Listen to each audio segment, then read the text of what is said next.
Somos las maricas, aquellitas que se atrevieron a cuestionar la heteronorma de tu homonorma. Las interventoras de marchitas LGBTs, no para cuestionarte porque domesticada ya estabas, sino para interpelar la hipocresía del poder político para con las tibiamente llamadas diversidades sexuales. Somos aquellas maricas abiertas a hablar sobre cualquier tema y politizarlo, y según tú, cagarla. Somos las quebrantadoras de estereotipos, las aguafiestas arcoíris, aquellas mariconas malcogidas peleando contra el patriarcado. Nuestra lengua. Somos las indias que nacimos odiando nuestra cara tallada por el sol, pero ya como maricas acabadas y politizadas, nos dimos cuenta que no podíamos ser extranjeras en nuestra propia tierra, que nuestra sangre es preciosa, que nuestros deseos legítimos para nosotras mismas. Mientras tú nos aplaudías por ser india y marica al mismo tiempo, simplemente por el hecho de serlo, por una cuestión de novedad, por darle un toque exótico a tu tesis de estudio, nuestra alma. Somos las viejas, aquellas que escapamos de la soledad para probar suerte, una vez más, de sentirse amada en un encuentro casual, aquella que plantaste en tu cita de Grindr, aquella vieja que no viste ni siquiera como billetera, porque se me nota lo pobre y lo viejo de mi ropa. Déjame decirte que hasta en mi primera impresión soy coherente. Nuestra vida. Somos las positivas, aquellas que no terminamos por aceptar la sentencia de muerte en el mundillo gay, aquellas que tenemos una lepra imaginaria y la activamos cuando nos da la regalada gana. Somos aquellas negativas que te damos cuando nos hablas de inclusión en tu gueto arcoíris. Somos aquellas positivas revividas, nuestra sangre. Somos las gordas, las maricas, las feas, las indias, las viejas, las positivas. Somos las otras, somos los otros, somos lesotres.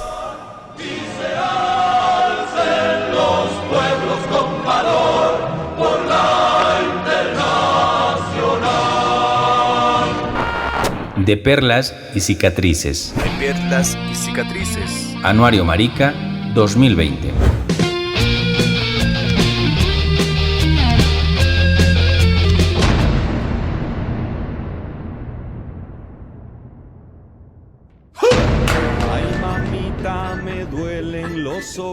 Comenzamos con una Bolivia polarizada por la crisis política y el golpe de Estado. Un momento que nos ha servido para corroborar que la derecha conservadora, fanática religiosa y fundamentalista no tiene ni va a tener un proyecto de país. En el puesto número 1, con presos políticos no hablen de democracia. Estos son los testimonios de los familiares de los presos políticos, de gente que ha recibido tortura en las celdas policiales, gente que ha recibido un trato racista también, por supuesto, en celdas policiales y también en el sistema judicial. Señora Zulma, ¿en qué circunstancias ha sido detenido su familiar y cuál ha sido el trato recibido? Si puede compartirnos también. Mi hermanito menor ha sido detenido el 11 de noviembre. Él no está, él tiene la discapacidad cumplió 20 años el 27 de noviembre, pero él tiene la capacidad de 5 a 6 años de edad.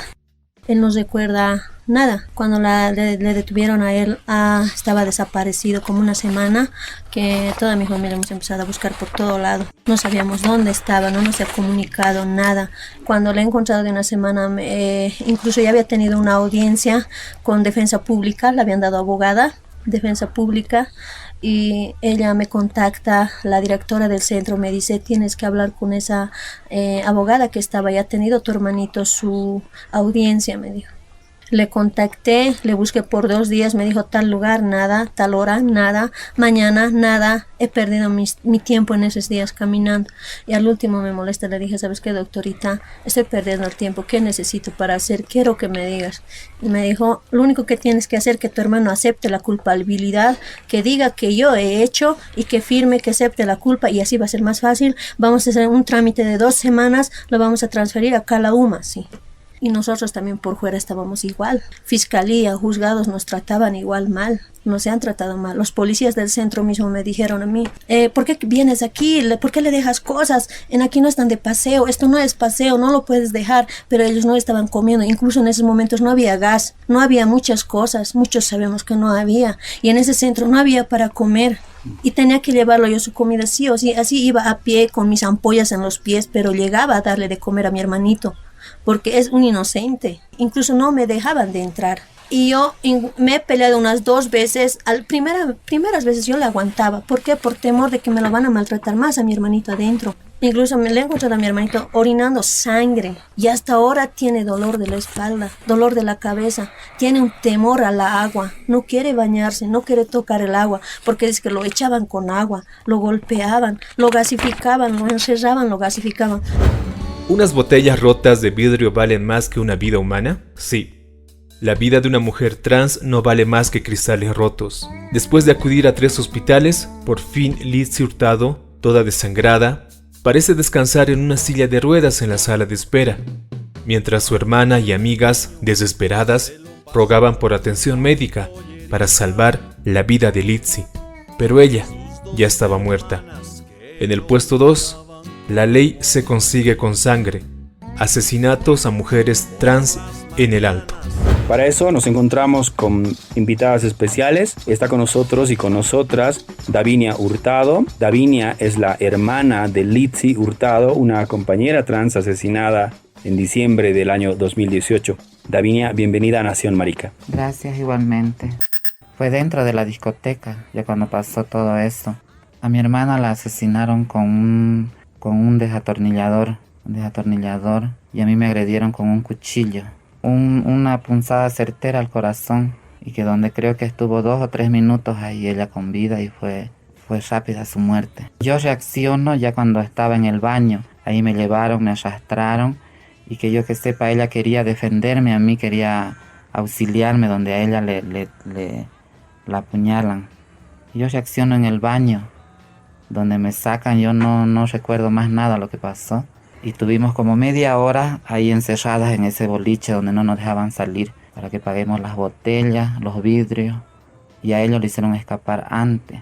Yo no recuerdo muy bien, pero fuimos a 3 hospitales, donde en el primero nos cerraron las puertas, no nos dejaban entrar a ninguna de nosotras. Al segundo tampoco. Ya fue al último donde recién llegamos y igual estuvimos todavía un buen tiempo. A mi hermana la tiraron a una silla de ruedas, donde ya estaba ella fallecida y yo mal herida, y tuvimos que esperar. Mientras no pagábamos, no nos iban a atender. Nos miraban mal heridas, pensaban que estábamos borrachas, no nos querían atender. Algunos se hacían la burla, se reían, que por qué estábamos ahí, en todos los hospitales que fuimos.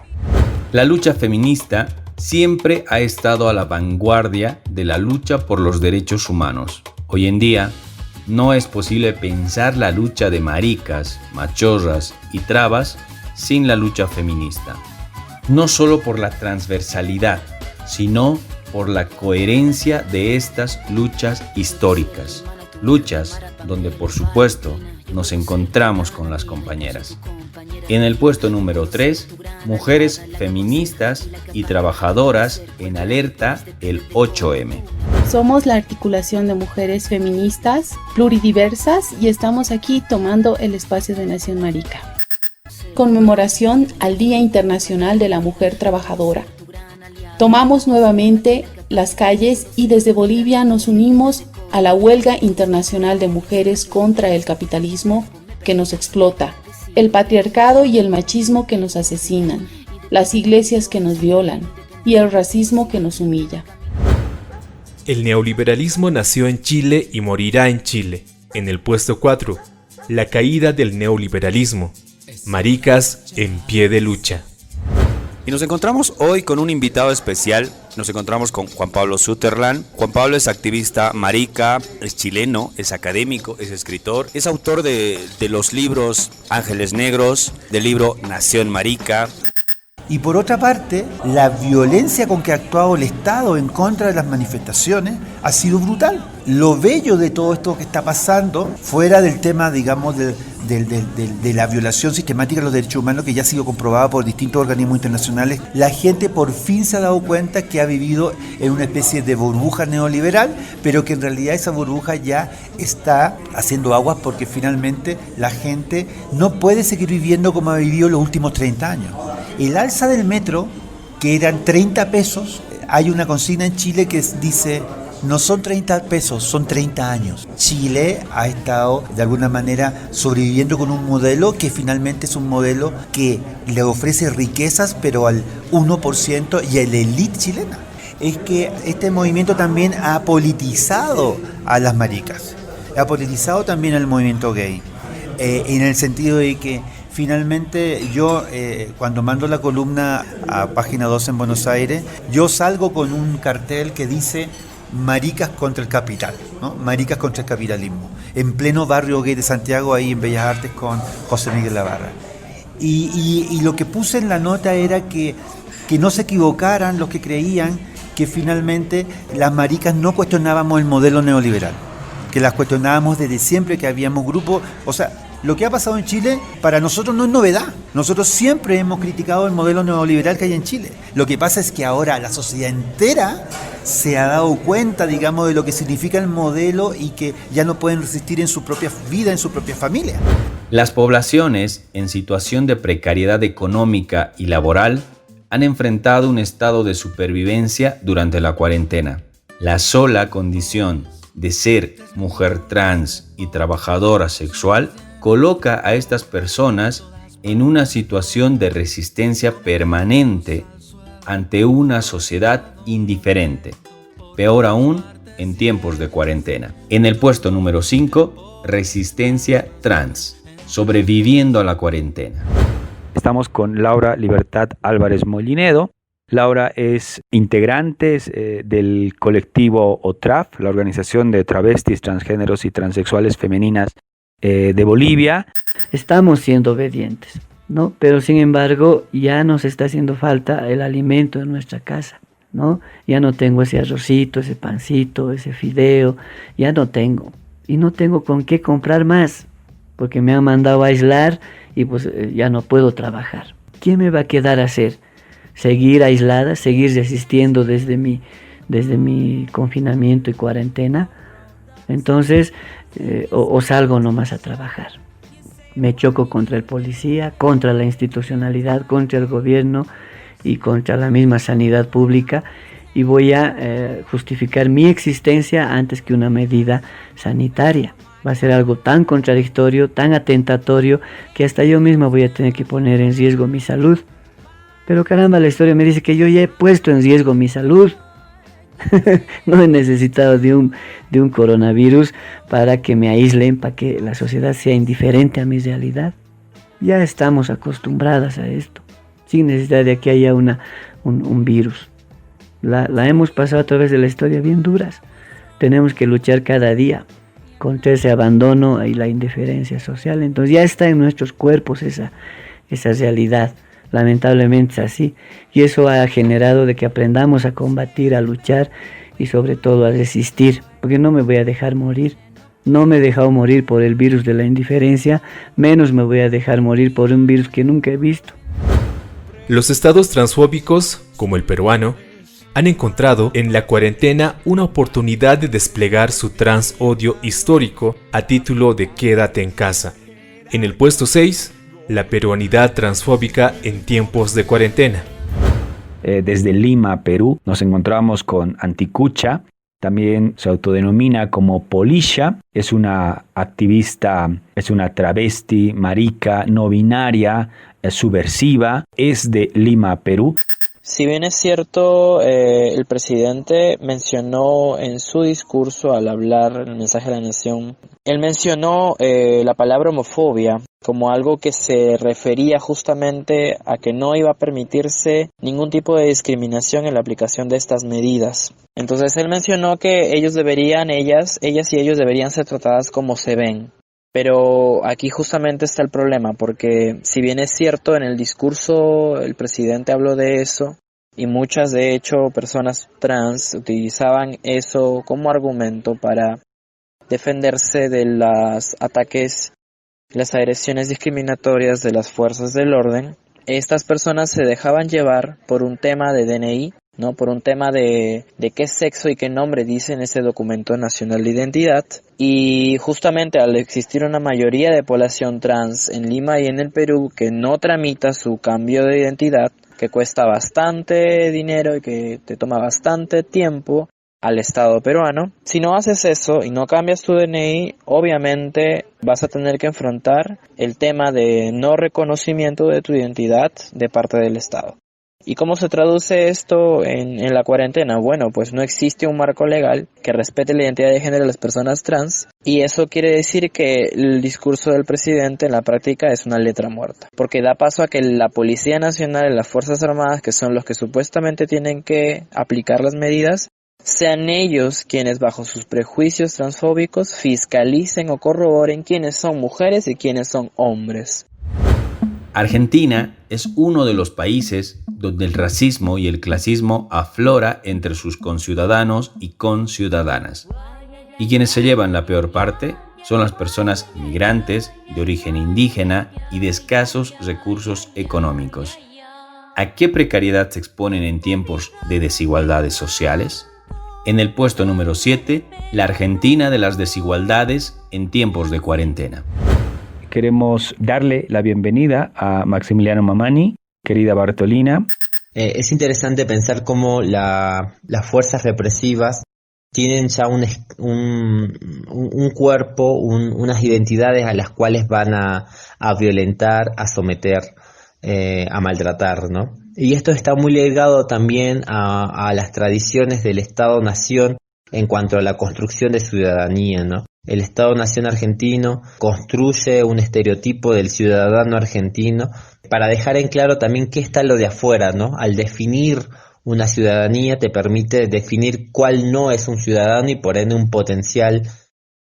una potencial amenaza para el Estado, y las fuerzas represivas siguen con ese mismo esquema, transitando ahora con mucha más libertad y con mucho más poder debido al paradigma del COVID-19. Y en ese sentido, ¿qué cuerpos quedan afuera de la ciudadanía argentina, ¿no? En principal medida los cuerpos migrantes, ¿no? Los cuerpos que no entran o que no tienen del todo la legalidad, pensando en legalidades del Estado-Nación, su libre ingreso a la Argentina. Entonces se crean políticas tanto estatales como también de las instituciones como las fuerzas represivas contra migrantes, personas migrantes del país. ¿Qué otros cuerpos también quedan expuestos para ser achacados por las fuerzas represivas? Todos los cuerpos que no sean blancos. Para los estados patriarcales y fundamentalistas, como el horror histórico del gobierno de Yanine Áñez, se han aprovechado de la pandemia, y es que estos hasta de la desgracia sacan un rédito político para desplegar su poder fascista, racista y machista, como el horror histórico del gobierno de Yanine Áñez, valga la redundancia. En el puesto 8, el coronavirus y la exacerbación de los estados-nación patriarcales. Nos acompaña en Nación Marica Ronald Céspedes. Ronald fue vocero del movimiento LGBT en la Asamblea Constituyente, es poeta, es ewa, sociólogo. La pandemia del coronavirus sirve al gobierno de la presidenta Yanine Áñez para desplegar 4 medidas que identifico. La primera medida, coercitiva. En la medida de la restricción del derecho a la libertad de expresión de voces disidentes, opositoras al gobierno, y la vulneración de las garantías constitucionales en la población boliviana en general. La segunda medida, eleccionaria, al capitalizar el voto a través de medidas temporales como son los bonos y dar la sensación pretenciosa de ser un gobierno serio y responsable en la administración del Estado. La tercera, medidas internacionales para afianzar intereses geopolíticos con gobiernos como el de Estados Unidos. Y una cuarta medida de corte económico con un compromiso que se viene gestando en relación al Banco Mundial y al Fondo Monetario Internacional, y además con el uso licencioso de los recursos estatales en este tiempo de coronavirus. Recorrer la ciudad para escuchar a la gente. Todos y todas tienen la palabra atravesada en la garganta porque la cuarentena se ha ensañado con las personas que viven al día, ya que no es lo mismo vivir la cuarentena con todos los lujos y privilegios de clase que hacerlo teniendo que vender para sobrevivir con lo mínimo al día. En el puesto número 9, Vivir al día, radiografía económica y social de la cuarentena. Estamos con el compañero que vende gelatinas con crema chantilly. Compañero, ¿usted se dedicaba a este rubro antes de la cuarentena? No, yo tengo mi esposa, tengo mi pequeño y lamentablemente me he visto perjudicado, ya que en las empresas, no en todas las empresas privadas, han dicho que podemos retirarnos sin haberes. Si queríamos retirarnos sin haberes, nosotros lamentablemente pasada la cuarentena nos quedamos sin empleo. No, la verdad, a pie tenemos que cambiar. Yo la verdad vivo aquí en Alto Tejar y yo bajo a pie, joven. ¿Desde qué hora sales? Y yo la verdad salgo a las 2 de la mañana. A veces a la 1 tengo que salir a bajar a pie, sí. Después ya aquí en la mañana nomás nos vendemos. No hay caso de venderse todo el día hasta el mediodía. Ahora mira, en supermercado son hasta 2 de la tarde. Nosotros a las 11:30 tenemos que recoger, joven. A las 12 y punto ya les voy a quitar, ya nos amenazan, nos gritan, ni siquiera nos hablan bien, joven. Nos gritan, recogen como si fuéramos sus semillas. Así nos tratan, aquí tenemos que aguantar eso nosotros, joven. El racismo en Bolivia estaba amarrado con pitas. Ya desatado, brotó de su cloaca disfrazado de defensa de la democracia, para perpetuar un golpe de Estado, un golpe al pueblo. En el puesto número 10, Bolivia, el país que espera tras los golpes de Estado al pueblo. Tenemos una invitada muy especial, nos acompaña Adriana Guzmán. Es la referente del feminismo comunitario antipatriarcal. Esas derechas siempre han estado y han tenido una relación con los gobiernos, con los estados, de acuerdos, de compromisos, de cuidado de sus propios intereses, ¿no? Entonces, estaban ahí mirando cómo sucedían los procesos de izquierda, pero estaban listos para tomar otra vez el poder, ¿no? Porque no han sido afectados sus intereses económicos, sí sus intereses políticos, sí su administración del Estado. Y por eso estalla esas derechas fundamentalistas que retoman el poder, que vuelven a hacerse de los gobiernos, como Macri en Argentina, como Bolsonaro en el Brasil, ¿no?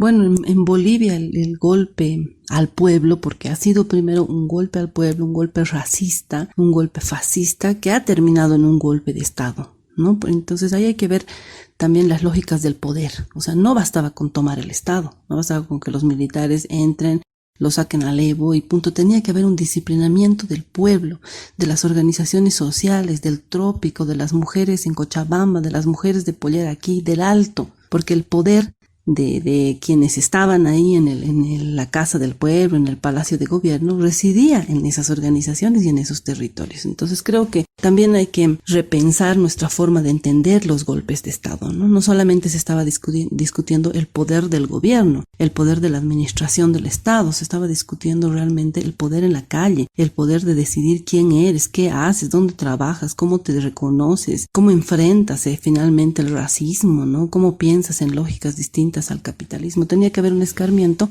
y por eso ha habido primero un golpe al pueblo, y tenía que ser racista, que concluye en un golpe de Estado. De perlas y cicatrices. De perlas y cicatrices. Anuario Marica 2020.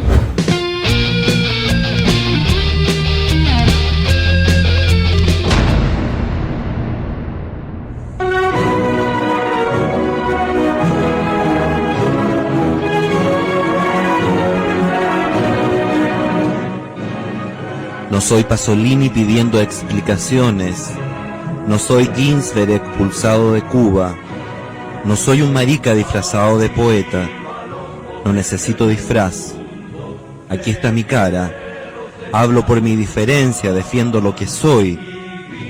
Y no soy tan raro.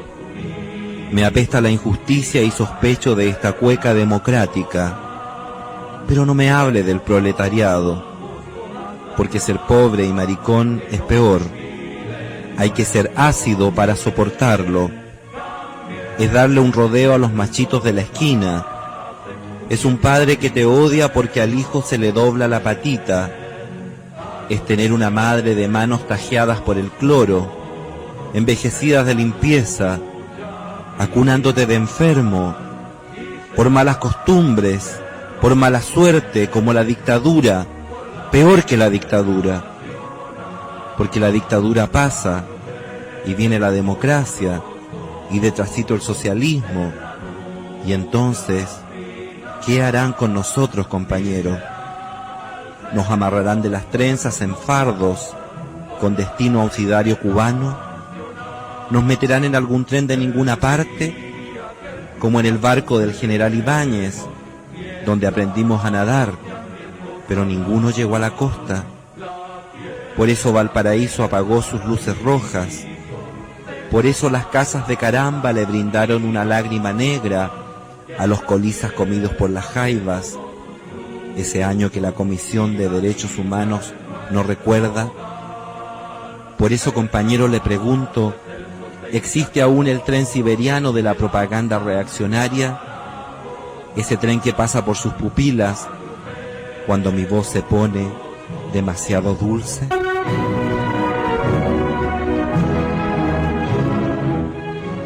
¿Y usted qué hará con ese recuerdo de niños, pajeándonos y otras cosas en las vacaciones de Cartagena?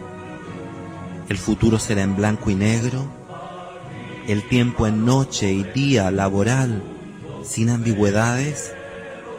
¿No habrá un maricón en alguna esquina, desequilibrando el futuro de su hombre nuevo? ¿Van a dejarnos bordar de pájaros las banderas de la patria libre? El fusil se lo dejo a usted, que tiene la sangre fría, y no es miedo. El miedo se me fue pasando de atajar cuchillos en los sótanos sexuales donde anduve. Y no se sienta agredido si le hablo de estas cosas y le miro el bulto. No soy hipócrita. ¿Acaso las tetas de una mujer no lo hacen bajar la vista? ¿No cree usted que solos en la sierra algo se nos iba a ocurrir? Aunque después me odie por corromper su moral revolucionaria. ¿Tiene miedo que se homosexualice la vida? Y no hablo de meterlo y sacarlo y meterlo nuevamente. Hablo de ternura, compañero. Usted no sabe cómo cuesta encontrar el amor en estas condiciones. Usted no sabe lo que es cargar con esta lepra. La gente guarda las distancias. La gente comprende y dice, es marica pero escribe bien. Es marica pero es buen amigo. Súper buena onda. Yo no soy súper buena onda. Yo acepto al mundo sin pedirle esa buena onda. Pero igual se ríen. Tengo cicatrices de risas en la espalda.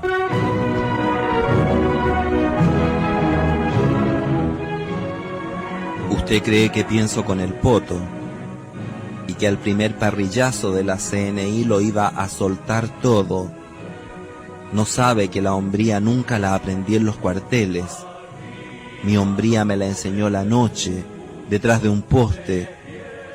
Esa hombría que usted se jacta se la metieron en el regimiento, un milico asesino, de esos que aún están en el poder. Mi hombría no la recibí del partido, porque me rechazaron con risitas muchas veces.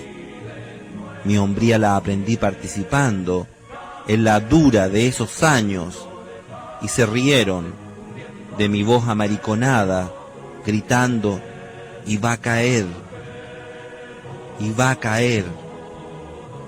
Y aunque usted grita como hombre, no ha conseguido que se vaya. Mi hombría fue la mordaza, no fue ir al estadio y agarrarme a combos por el Colo-Colo. El fútbol es otra homosexualidad tapada, como el box, la política y el vino. Mi hombría fue morderme las burlas, comer rabia para no matar a todo el mundo. Mi hombría es aceptarme diferente, ser cobarde es mucho más duro. Yo no pongo la otra mejilla, pongo el culo, compañero. pongo el culo, compañero. Y esa es mi venganza. Mi hombría espera paciente que los machos se hagan viejos, porque a esta altura del partido, la izquierda tranza su culo lacio en el Parlamento. Mi hombría fue difícil, por eso a este tren no me subo, sin saber a dónde va. Yo no voy a cambiar por el marxismo suyo, que me rechazó tantas veces. No necesito cambiar. Soy más subversivo que usted, ¿se da cuenta? No voy a cambiar solamente porque los pobres y los ricos, a otro perro con ese hueso. Tampoco porque el capitalismo es injusto. En Nueva York los maricas se besan en la calle. Pero esa parte se la dejo a usted, que tanto le interesa que la revolución no se pudra del todo. A usted le doy este mensaje, y no es por mí. Yo estoy viejo, y su utopía revolucionaria es para las generaciones futuras. Hay tantos niños que van a nacer con una alita rota, y yo quiero que vuelen, compañero, que su revolución les dé un pedazo de cielo rojo para que puedan volar. La tierra será el paraíso de toda la humanidad, que la tierra de todos. De perlas y cicatrices. De perlas y cicatrices. Anuario Marica 2020.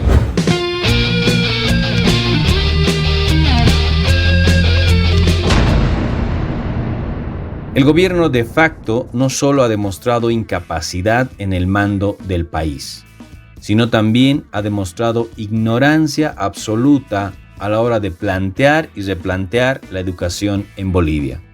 Si antes del golpe de Estado las sexualidades en el ámbito educativo era una palabra prohibida, hoy es un tema tabú debido al conservadurismo religioso de la derecha que detenta el poder. En el puesto número 11, la asignatura pendiente, Educación y diversidades sexuales y de género en Bolivia. Y estamos con una invitada muy especial, por supuesto, nos acompaña Ángela Fuentes. Ángela es la fundadora de la Red de Lesbianas y Bisexuales de Bolivia. Es maestra, es formadora de maestros y maestras, es especialista en educación. Yo tengo la certeza de que en este espacio, bajo la mirada del señor Cárdenas, la educación de nuevo vuelve a ser un privilegio. Y mientras las élites accedan a la educación y las clases mayoritarias no, vamos a seguir manteniendo esta hegemonía. Y por lo tanto, independientemente de que seamos gays o no, estamos en el último escalón de importancia como población. Por lo tanto, el gobierno transitorio no tiene un enfoque prioritario para la educación. Nunca ha planteado ningún enfoque y el único cambio educativo que están promoviendo es que si tienes acceso económico, accedes a la educación. Si no, lo siento, qué pena. Y en este contexto de pandemia, pues le cae perfecto al señor ministro poder segregar y elegir quiénes van a tener derecho a una educación de calidad y quiénes no, solo a una capacitación. Lo más bajo que pueden llegar a ser la clase política boliviana, si es que realmente piensan que han llegado a lo más bajo, es utilizar el tema de las violencias contra las mujeres como argumento para sacar provecho en una pelea de machos disputándose el poder. En el puesto 12, ejercicio político y violencia machista en Bolivia. Tenemos dos invitadas especiales. Nos acompaña, por un lado, Gabriela Blas, integrante del colectivo Wiñaiguara, pero también integrante de la articulación de mujeres y feministas pluridiversas de La Paz. El escandalizarnos ahora es una actitud muy, muy hipócrita, porque además no ha habido una defensa constante de los derechos de las niñas y las adolescentes. No ha habido un posicionamiento de la justicia que que realmente ampare a las niñas y a las adolescentes de vivir una vida libre de violencia y de ser quienes decidan sobre sus vidas y sus cuerpos en cuanto a con quién relacionarse, porque muchas de las niñas, vamos a ser directos y vamos a ser francos, muchas de nuestras niñas se ven forzadas a muy temprana edad a mantener relaciones sexuales, pero se las entrega como mercancía. Y esto es totalmente indignante y eso pasa todos los días en todas partes de Bolivia. Está pasando aquí con niñas del área rural, aquí en La Paz, en Oruro, en Potosí, con las niñas del oriente, con las adolescentes de todas partes. Y ahora recién nos venimos a dar cuenta de que esta es una problemática, de que esta problemática existe, porque se ha denunciado a un primer mandatario. O sea, también hay que ser coherentes con esto, ¿no? Más allá, no digo que por eso haya que librar a Evo Morales de culpa, no. Más bien le tiene que caer todo el peso de la ley. También nos encontramos con Emma Rada. Emma es una activista feminista de larga data y también es integrante de la articulación de mujeres y feministas pluridiversas de La Paz. Y se ha visto mucho también que ahora los medios, más que jugar un papel informativo o de periodismo de investigación, se dedican mucho a la tendencia partidaria o política que puede estar jugando cualquier poder o los partidos políticos en el poder. Es muy triste que no se hayan hecho investigaciones, es muy triste que también muchas de las fuentes que ahora se toman en los medios tradicionales ni siquiera vienen de declaraciones, de fuentes fidedignas, de especialistas. Muchas de las fuentes de información que utilizan son los chismes que aparecen en Facebook, los memes que aparecen en Facebook, y si esto va a ser validado como una fuente de información cuando ni siquiera mencionan que solo han sacado la información de las redes sociales, la validez de la noticia incluso se hace mucho más nula. Nuestras infancias maricas son un ejercicio político de resistencia contra toda forma de violencia homofóbica. Somos sobrevivientes de un sistema patriarcal en el que no tenemos la posibilidad de ser. Nuestros amariconamientos desestabilizan ese orden heterosexual y algún rato va a caer. Y nosotras estaremos ahí para celebrar esa caída. En el puesto número 13, Mariquitas, esas infancias desobedientes. Tenemos como invitade a Leonel Inti. Leonel es una de les conductores del programa Nosotras Decidimos, que se difunde por Avia Yala TV. Es poeta y también es abogado. Cuando se habla de niñez LGBTIQ, TLGB, maricón, marimacha, traba, ahí el Estado se asusta y no quiere intervenir por una falsa moral. Y lo que hace es condenar las actitudes que tienen ciertas organizaciones no gubernamentales de salvaguarda que tratan más bien de mostrar este tema y de mostrar la afectación que tienen las niñez, ¿no? Yo soy una persona que ha sufrido de acoso escolar y entonces sí sé que los niños mariquitas, las niñas machorras, las marimachas, la niñez en realidad trans sufre estas cosas porque se siente disgregada, se siente apartada, se siente censurada, se siente completamente fuera de la normalidad cuando no existe tal vez un parámetro de normalidad y en realidad ese parámetro de normalidad que se toma a partir de la enseñanza y de la imposición ideológica heterosexual en la escuela es esa, ¿no? La imposición ideológica de la heterosexualidad como deber ser común, que no es. Y bueno, yo creo que lo que tiene que hacer el Estado es dejar de asustarse y comenzar a trabajar porque no somos 3 o 5 locos que somos maricones en este país, somos miles. Y si hay algunos que se esconden y no lo manifiestan, es por esta misma razón, por la misma estigmatización que el Estado promueve de manera implícita. porque al no proteger y al no establecer parámetros de control sobre lo que las personas pueden decir o hacer sobre otras personas y sus libertades, está promoviendo una segregación implícita de las personas con diversa orientación sexual. Aquí al lado nos hemos encontrado con unas maricas peruanas. Después de conocerlas, queremos estar con ellas, juntas, revueltas y hermanadas. En el puesto 14, Movimiento Maricas Perú. Y bueno, para hablar con las hermanas maricas del Perú, con el Movimiento Maricas Perú, nos encontramos con Álvaro Acosta. Es marica, es fotógrafo, es puneño y es encargado del área de redes del Movimiento Maricas Perú. Creo que en Perú maricón es más usado en una relación injusta que se le hace la palabra con la cobardía, ¿no? Porque los maricas podremos ser como que muchas cosas, podremos ser borrachas, drogadictos, podremos ser promiscuos, como nos llama la gente, fríos, como algunos nos categorizan, y sí, creo que lo somos un poco, pero no somos cobardes.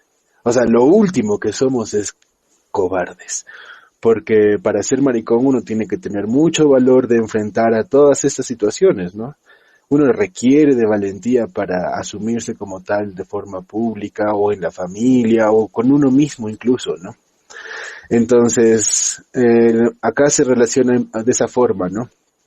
Como tú me dices, el niño que no juega fútbol, el adolescente amanerado, el joven que no realizó el servicio militar, sí, son fallas, digamos, en esa masculinidad media torpe de llamar a todo lo ajeno, ¿no? El otro, la otra, ¿no? El femenino es el maricón. Y es usado, está completamente normalizado, ¿no? En mi caso, por ejemplo, a veces caigo un poco espeso porque cuando yo estoy ahí y alguien usa esta palabra para ofender o no sé, para hacer esa relación de cobardía, ahí yo levanto la pata, ¿no? Y cuadro sea quien sea, ¿no? Porque de eso se trata, creo, un poco ser coherente con tu forma de pensar, ¿no? O sea, yo no voy a permitir pues que un huevas venga a decirme cobarde cuando no lo soy, yo sé que no lo soy. Bolivia ha enfrentado nuevas elecciones para concretar la vocación democrática del país. A pesar de los resultados, la derecha conservadora y fundamentalista va ganando espacio en el ejercicio político de Bolivia. La lucha de maricas, machorras y trabas continúa. Hoy más que nunca. En el puesto número 15 de conservadores y fundamentalistas, las elecciones nacionales en Bolivia. Tenemos como invitado a un amigo, a Eliot Ceballos Cadena. Eliot es abogado y también es presidente del Consejo Ciudadano de Diversidades Sexuales y de Género del municipio de La Paz. Estas candidaturas que han surgido, incluyendo la de la actual presidenta transitoria, que afortunadamente ha dado un paso al costado, son un peligro. No solamente dañan la laicidad, no solamente dañan la institucionalidad democrática o de las instituciones del Estado, sino que son un peligro. Y eso lo vemos en distintos hechos bastante concretos, ¿no? De no existir políticas, por ejemplo, en favor de la población LGBT, que cubran las necesidades que han surgido a partir de la pandemia. Si bien han habido experiencias de gobiernos locales, no han habido políticas claras a partir del gobierno central, como sí ha ocurrido, por ejemplo, sin ir muy lejos aquí en el Perú, ¿no? Aquí cerca de nosotros. Entonces, es preocupante porque distintos perfiles que están ocupando espacios de poder actualmente en el gobierno transitorio o que están como candidatos y candidatas, tienen un bagaje histórico bastante contrario en nuestra población y eso se reaviva mucho más cuando hay la posibilidad de que exista una bancada de estos partidos, ¿no? No necesariamente solo de uno, sino de varios que impulsen una agenda religiosa, cristiana, evangélica, incluso por sobre su partido, ¿no? Entonces ahí vamos a tener una fuerte contraposición, una oposición bastante abierta, ¿no?, a las políticas que se pongan en agenda de la Asamblea o del Poder Ejecutivo que vaya a ocupar el gobierno. Y de esto no está exento, creo, ningún partido, ¿no? Democracia secuestrada. Las elecciones nacionales en Bolivia, en el puesto 16. Y tenemos como invitada especial a un compañero, una compañera marica de la ciudad de Cochabamba. Nos acompaña Miquele Terrible. Michele es estudiante de cuarto semestre de la carrera de Sociología de la Universidad Mayor de San Simón. Es vecino de Villa Pagador en la ciudad de Cochabamba. Es marica, es desempleada. Para nada va a solucionar el problema ético-racial de clase. Eso va a seguir en Bolivia, no va a cambiar. Yo soy muy pesimista en ese sentido. Con la llegada de Evo Morales al poder se vio tal vez una mejora en la cuestión de visibilización y espacios de poder y participación de los indígenas, pero había habido nomás esa cuestión de racismo y se ha hecho muy visible, la verdad, en las masacres que hubo en Sacaba, en Sencata, donde hemos visto que la gente de derecha justificaba la matanza de las personas bajo términos de terrorismo, sedición, términos importados de los Estados Unidos. Allá se habla de terrorismo todo el tiempo para justificar amedrentamientos, ¿no? Y se exporta algo así para justificar aquí las muertes de esas personas. ¿Cuándo ha habido algo así? Nunca. Pensábamos que vivíamos en una sociedad pues que era más justa, pero al parecer no había sido así. No había sido así. Entonces, detrás de la elección, lo que existe es esta lucha étnica de clases, ¿no? Y una elección no va a ser justicia. Lo que va a ser justicia en los imaginarios de las personas, dependiendo del partido político que correspondan, es la justicia a través de su sigla política.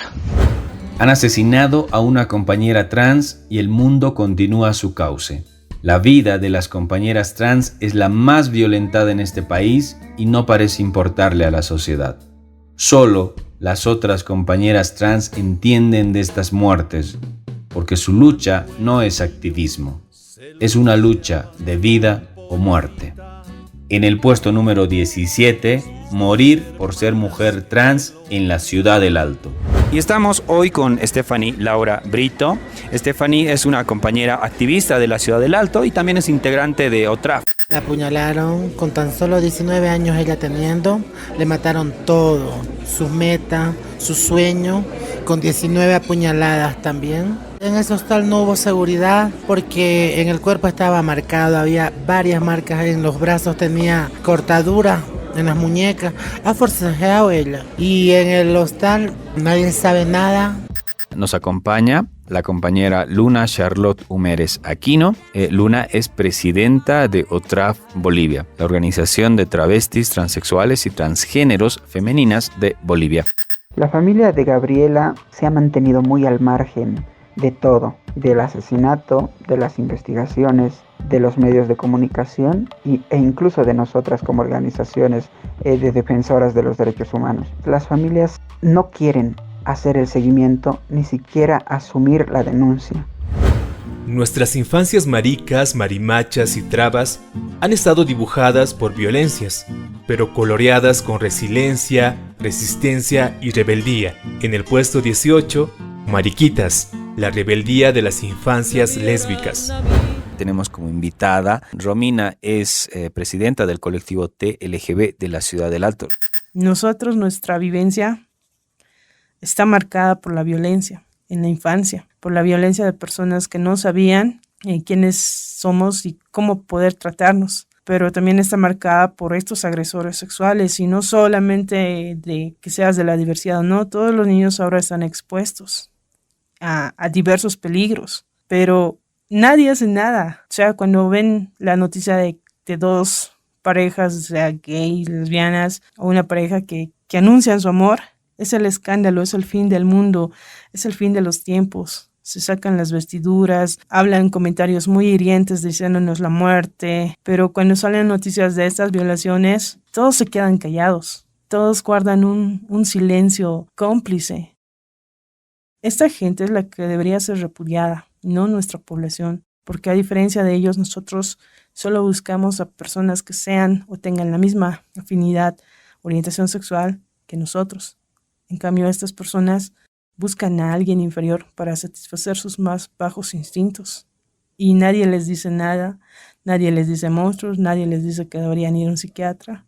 Hay muchas más cosas importantes que nuestra niñez actualmente está expuesta. Y nosotros, por lo menos desde mi mirada, somos muy respetuosos en ese tema y no queremos que nuestra lucha, digamos de alguna manera, se vea atacada por eso. Darles la razón de que se está queriendo evangelizar a los niños, al homosexualismo. Nación Marica concluye su trabajo de 10 años al aire con la satisfacción de haber fracturado el ejercicio patriarcal de los medios de comunicación. Esos medios para quienes somos un número de la Crónica Roja mensual.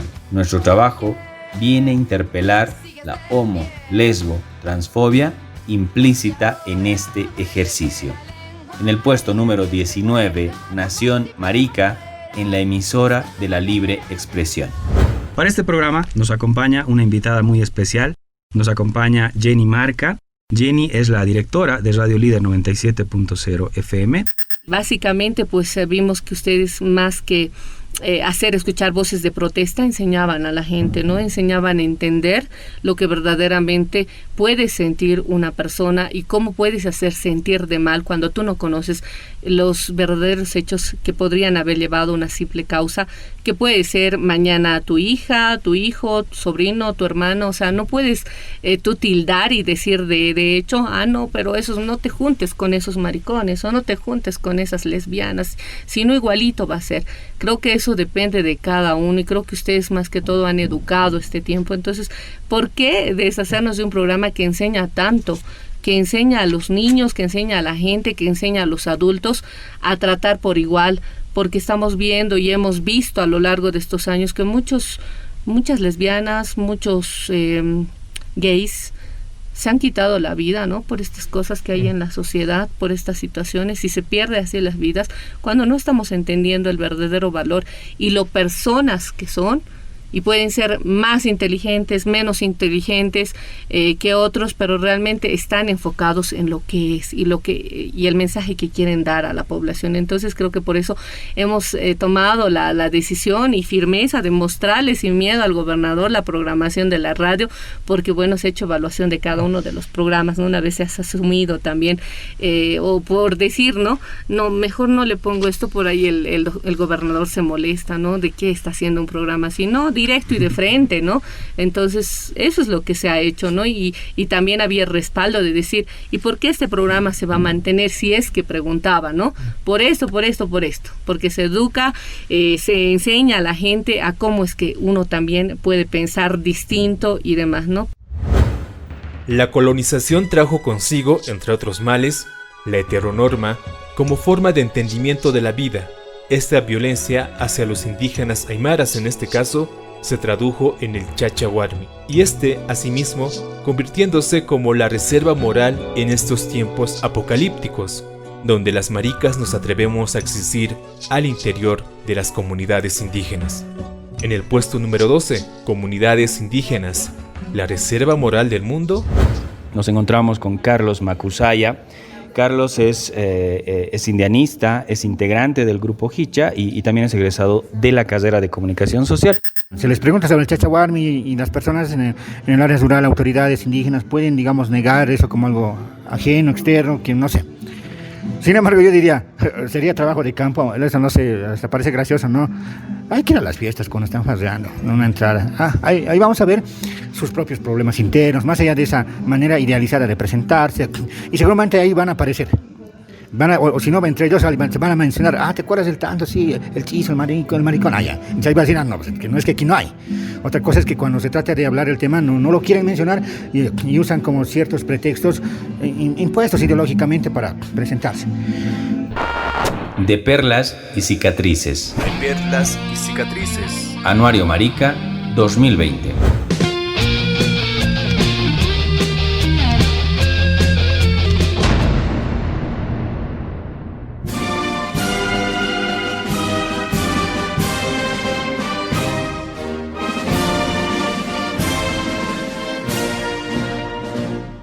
Nadie hablará de nosotras cuando nos hayamos ido.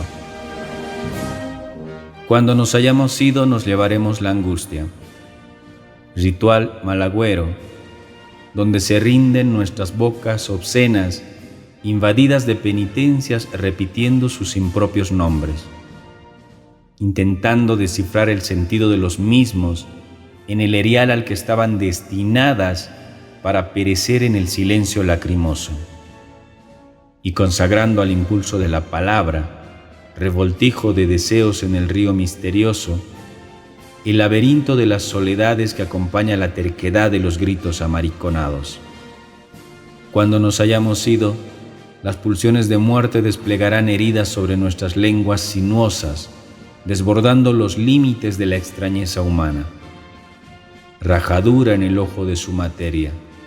Nuestras lenguas en la urgencia sostenida, apalabrada, como sed de instantes iluminando la noche, dentro de ese ir y venir en la normalidad que maldice esos ardores imposibles de nombrar, si no es con la irreverencia del grito, en el grito.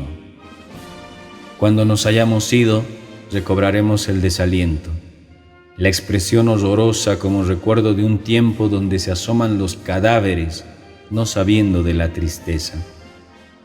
Multitud de manos profanando el mito, cuerpos doblegados al látigo de esas batallas por la normalidad en la que acaece la falsedad del resuello amante y esos puñales que se abren paso a través de los cuerpos, como a través de la rabia encendiendo nuestras pieles, como el deseo marifrunzi sublevado al miedo vigilante. Cuando nos hayamos ido, una multitud marica encontrará el bramido donde conjurarse a sí mismas con la parsimonia de quien teje un canto amoroso donde habitar esas batallas del alba.